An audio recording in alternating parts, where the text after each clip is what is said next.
Thanks, Donnie. We're here in the postgame locker room with broadcast legend and high school football expert Roger Neel to break down all the action in week one. Roger, what a week. It sure was. It was a great week, and I think teams were ready to get going. They've had the heat of the summer, training camp, scrimmages now to get going, and maybe some surprises, but I think the margin of victory for Maine Endwell perhaps was a surprise. Not that they won. I don't think any time they win is a surprise. They've been so dominant.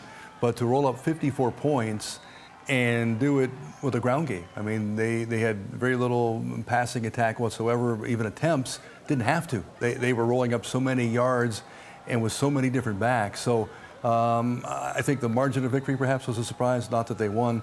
But I think it's going to be an exciting football season all around, maybe some surprises along the way. But the opening weekend, maybe not anything that was a major upset, at least that I saw. Speaking of Maine Endwell taking down the defending Class AA champion Corning Hawks, everybody kind of thought that if Maine Endwell's streak was going to be tested, this could be the week, certainly next week with Shenango Forks. But what did you see out of Corning that was kind of a surprise?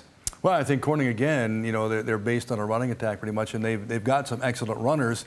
It's just that ME with that swarming defense shut them down pretty well. So I think Corning will still be a big factor. It's just that they ran into one of the best teams in the East. So when you do that, you're going to be in some trouble, certainly at Spartan Stadium. I think, again, Corning is going to be very competitive. Just a tough game for them out of the gate.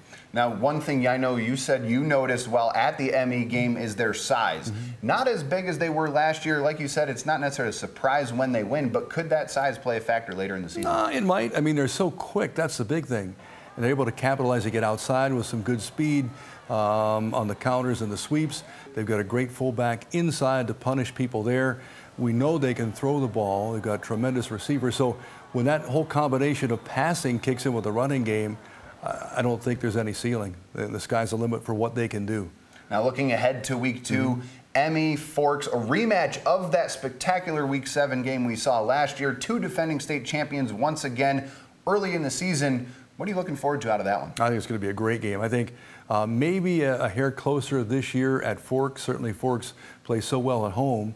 It's going to be a classic battle. It's almost a shame it's that early because it's got to build. If you could build on this for 3 or 4 more weeks, I mean, it's going to be tremendous. I do think it'll be an excellent game, well coached. These teams don't make many mistakes. I don't look for a lot of penalties, and I think it'll be down to probably a 6-point game. We'll have plenty of coverage on that next week. Roger, thank you for joining us here on Week 1. Thank you. More 4th and Goal after the break.